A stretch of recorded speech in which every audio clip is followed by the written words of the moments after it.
आपके समक्ष जो मुद्दा केवल दिल्ली की जनता ही नहीं पूरे भारत की जनता बात कर रही है और कह रही है, उसी को आगे बढ़ाने आए हैं। आज ये कहना गलत नहीं होगा कि देश की जनता कह रही है अगर सबसे बड़ा भ्रष्टाचारी कोई है तो वो दिल्ली के मुख्यमंत्री अरविंद केजरीवाल, मनीष सिसोदिया और आम आदमी पार्टी है। ऐसा क्यों है मैं बताता हूं। भारतीय जनता पार्टी ने दिखाया कि एक विपक्ष की भूमिका सकारात्मक रूप से जनता के सवाल कैसे मजबूती से उठाकर अपनी जिम्मेदारी का निर्वहन किया जाता है। सवाल क्या पूछे? सवाल पूछे कि अगर आम आदमी पार्टी की आबकारी नीति सही थी तो वापस क्यों ली गई? जवाब आया, विदेशी समाचार न्यूयॉर्क टाइम्स पत्रिका कहती है कि आम आदमी पार्टी का शिक्षा मॉडल बड़ा अच्छा है। सवाल पूछा अरविंद केजरीवाल जी, कोविड की दूसरी लहर आई, श्री नरेंद्र मोदी जी के नेतृत्व में भारतीय जनता पार्टी पूरे देश की जनता के साथ खड़ी हो गई, दवाई सुनिश्चित करी, अस्पताल में बेड हो, ऑक्सीजन मिले। दिल्ली के मुख्यमंत्री की कलम को, जिसको स्वास्थ्य, चिकित्सा, दवाई, बेड और ऑक्सीजन पर ध्यान देना था, अरविंद केजरीवाल की भ्रष्टाचारी कलम आबकारी नीति पे दस्तखत करने में लगी थी। मनीष सिसोदिया वो अकाउंटेंट बन के ये देख रहे थे कि आम आदमी पार्टी के खजाने में जनता के पैसे की कितनी लूट आएगी। ब्लास्ट हो रहा है, मेरे तो बहुत कम आ रहे हैं। और एक बात कहना गलत नहीं होगा, इनका बीच में ब्लास्ट हो रहा है। आज भारत की जनता कह रही है आप नहीं पाप है, भ्रष्टाचारियों का बाप है और जनता के लिए अभिशाप है। अरविंद केजरीवाल और मनीष सिसोदिया। आज ये सवाल, वो कहते हैं कि 2024 का चुनाव है, सब पूछ रहे थे मोदी जी वर्सेस कौन, अब कह रहे हैं मोदी जी वर्सेस अरविंद केजरीवाल।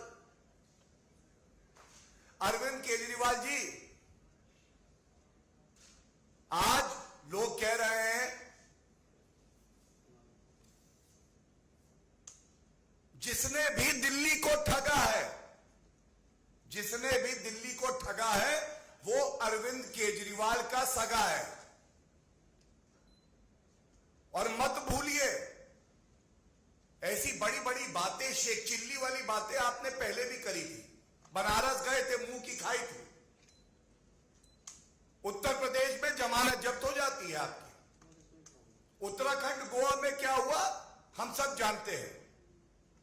आज जो सवाल पूछे जा रहे हैं, अरविंद केजरीवाल जी की नाक के नीचे भ्रष्टाचार हुआ, आपने होने कैसे दिया? जब समय था जनता के आंसू पोंछने का, तब आप घोटाला करके आबकारी नीति क्यों ला रहे थे?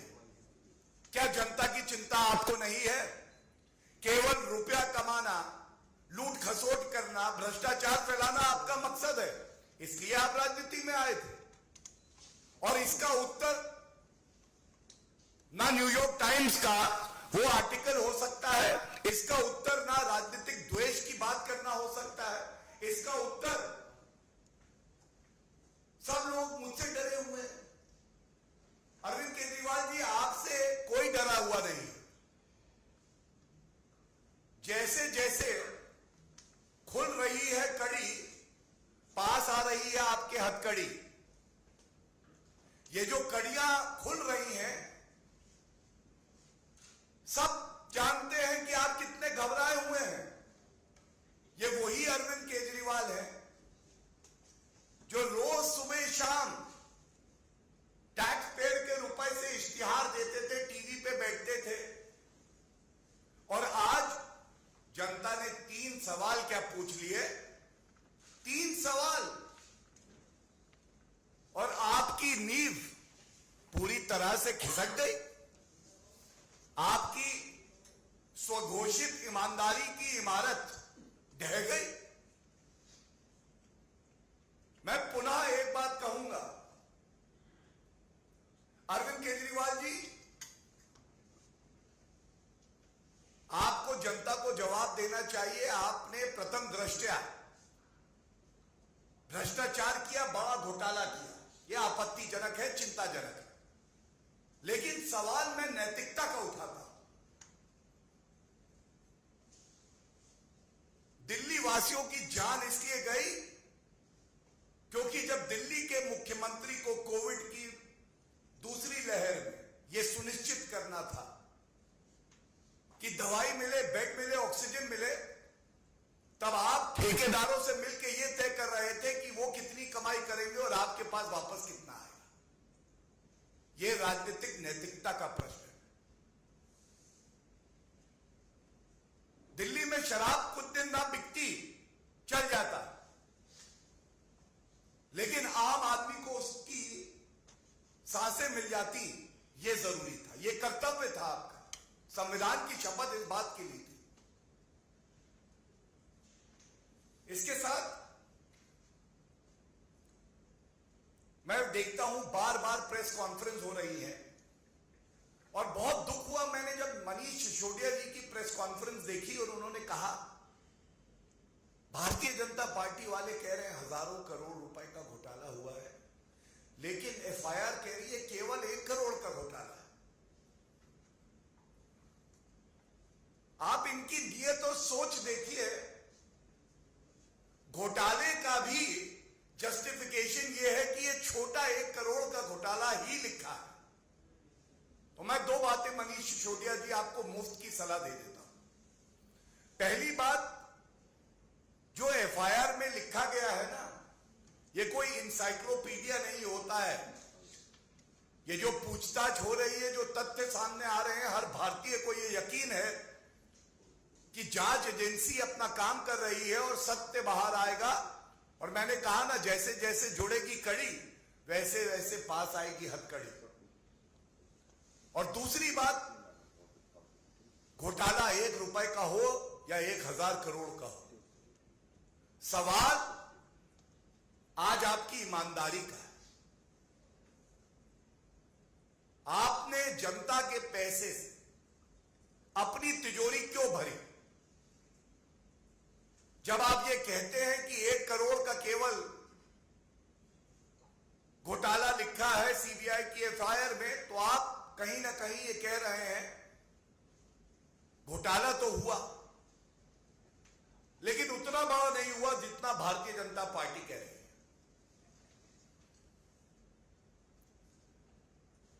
और राजनीति में ईमानदारी, विश्वसनीयता, यह आधारशिला है। जो रिश्ता एक नेता का जनता के साथ होता है, जिसका उदाहरण आदरणीय प्रधानमंत्री श्री नरेंद्र मोदी जी हैं, हमारी पार्टी के राष्ट्रीय अध्यक्ष श्री जेपी नड्डा जी। आपने उस विश्वसनीयता को तोड़ा है, इसलिए यह सवाल पूछे जा रहे हैं। और इस मंच का सदुपयोग करते हुए आदित्य गुप्ता जी भी यहां हैं, संजय जी भी यहां पे हैं, हरीश जी भी हैं, मैं चुनौती देता हूं अरविंद केजरीवाल जी, अगर आप में थोड़ी सी नैतिकता बची है, 24 घंटे के अंदर, 24 घंटे के अंदर, यह समय बहुत है एक ईमानदार के लिए, आप केवल यह बताइए कि अगर आपने घोटाला नहीं किया तो आबकारी नीति वापस क्यों ली, 144 करोड़ की छूट आपने क्यों दी, जिससे कि सरकार के कोष को घाटा हुआ? 30 करोड़ का जुर्माना आपने माफ क्यों किया? और अगर आप, जैसा आप कहते हैं, कट्टर ईमानदार हूं और यह राजनीतिक द्वेष का मामला है, न्यायालय जाइए, न्यूयॉर्क टाइम्स नहीं, न्यायालय जाइए, मामला रद्द कराइए। हम भी सराहेंगे कि हमने जो आरोप लगाए उनमें सत्यता नहीं थी, ये मामला हम में है। और अरविंद केजरीवाल जी, आप अपना मॉडल बताते हैं, मैं एक बात जरूर कहूंगा, आज अरविंद केजरीवाल मॉडल का मतलब है आईएसआई मार्क की गारंटी से ज्यादा बड़ी गारंटी अरविंद केजरीवाल की करप्शन गारंटी। अरविंद केजरीवाल की करप्शन गारंटी, आया हूं तो कुछ तो घोटाला करके जाऊंगा। 2 प्रदेशों में सरकार, 2 स्वास्थ्य मंत्री, दोनों भ्रष्टाचारी, दोनों भ्रष्टाचार के आरोप में जेल गए। 100% करप्शन। और ये चाहते हैं जनता इनको मौका दे। जनता इंतजार कर रही है। आप जनता के बीच में जाइए, आपका सुपड़ा साफ हो जाएगा। पैरों के नीचे आपके जमीन नहीं है। गजब यह है, फिर भी आपको यकीन नहीं। और इस बात पे, इनके दोहरे मापदंड को उजागर करके मैं अपनी बात को खत्म करूंगा। यही अरविंद केजरीवाल, पंजाब के स्वास्थ्य मंत्री की शिकायत आती है, कहते हैं हमारे पास शिकायत आई है, और शिकायत आई है तो मैंने तुरंत स्वास्थ्य मंत्री को हटा दिया। सतेंद्र जैन, जिसको आपने कट्टर ईमानदार कहा था, वो 3 महीने से जेल में है, 3 महीने से। और आज ये कहना गलत नहीं होगा कि कट्टर बेईमान अगर कोई है तो वो आम आदमी पार्टी के अरविंद केजरीवाल, सतेंद्र जैन और मनीष सिसोदिया है। और अगर पंजाब का स्वास्थ्य मंत्री आपने हटाया ये कह के कि शिकायत आई है, सतेंद्र जैन को आज तक क्यों नहीं है? मनीष सिसोदिया, जो आज सीबीआई की जांच चल रही है, तो वो इस्तीफा क्यों नहीं दे रहे? ये दिखाता है ये घोटाला जो है ये रुकता नहीं केवल मनीष सिसोदिया उर्फ एक्यूज्ड नंबर 1 पर, यह घोटाला जाता है भ्रष्टाचारी नंबर 1 अरविंद केजरीवाल के दरवाजे तक। और सीबीआई हो या कोई भी जांच एजेंसी, ये टीवी पे आकर दलील देना बंद करिए। एक बात जान लीजिए, कोई भ्रष्टाचारी होगा तो बख्शा नहीं जाएगा। कानून से ऊपर कोई नहीं है, और अरविंद केजरीवाल जी, आप भी कानून से ऊपर नहीं है। गलत अगर किया है तो अब आपके दिन जो बचे हैं वो गिनती के बचे हैं।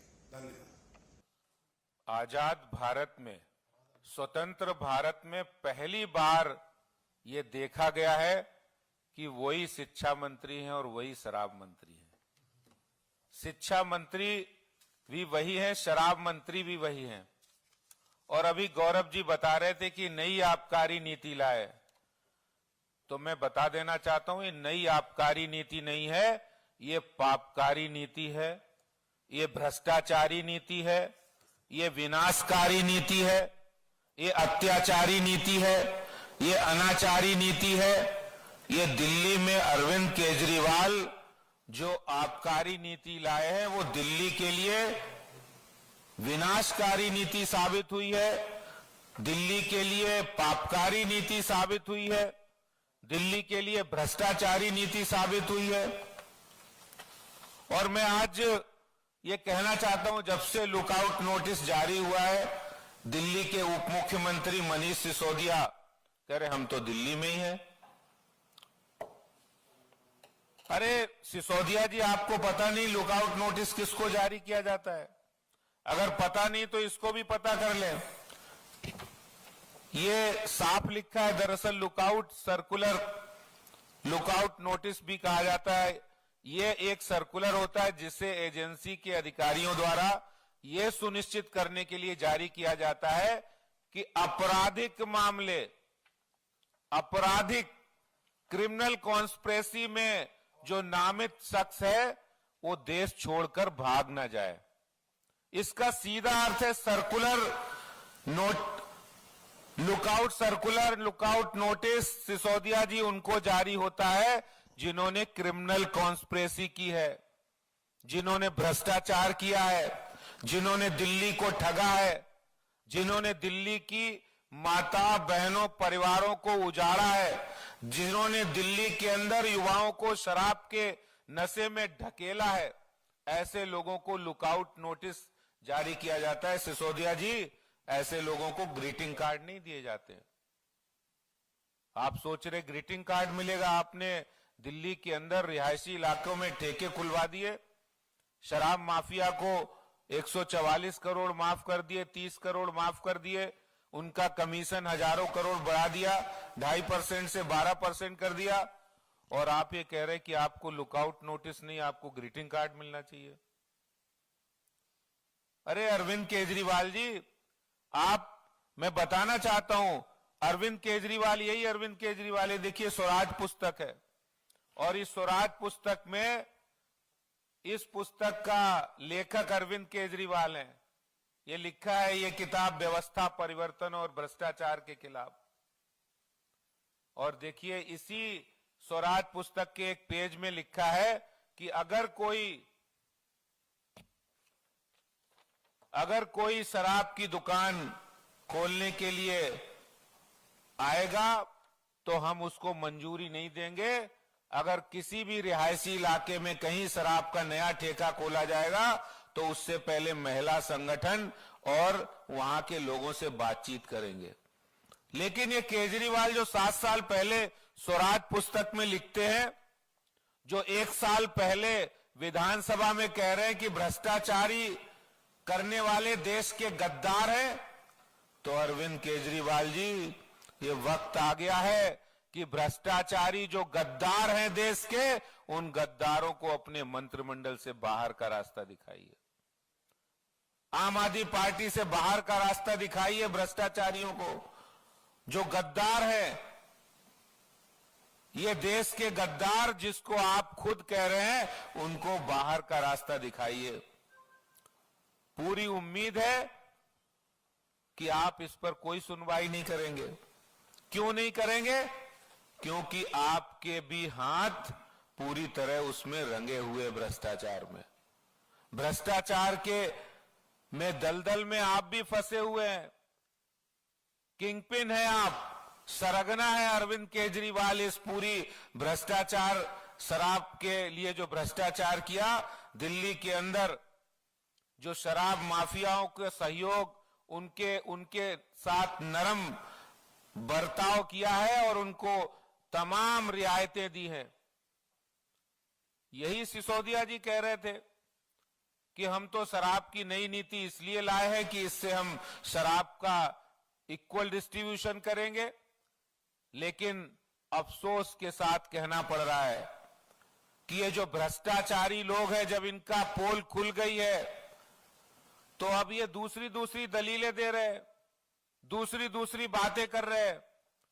अरे मैं कहना चाहता हूं, तुम इधर उधर की बात मत करो, ये बताइए कि दिल्ली के राजस्व में डकैती डालने का, दिल्ली के राजस्व में चोरी करने का काम क्यों किया? ये पाप दिल्ली के लोगों की जो टैक्स की कमाई है, उस टैक्स की कमाई को शराब के माफियाओं को क्यों लुटाया गया? इसका जवाब जानना चाहती है दिल्ली की जनता, देश की जनता। इसलिए इस तरह की बातें करके गुमराह मत करो। आपकी पोल पूरी खुल चुकी है और जो भ्रष्टाचारी हैं, अब उनका पोल खुल के उनकी जेल की दरवाजे तक जाने की बारी है। तो इसलिए जो जवाब आज भारतीय जनता पार्टी मांग रही है, जो जवाब दिल्ली की जनता मांग रही है, तुम इधर उधर की बातें मत करो, वो जवाब दीजिए कि आखिर शराब माफिया को आपने करोड़ों रुपए का फायदा क्यों पहुंचाया।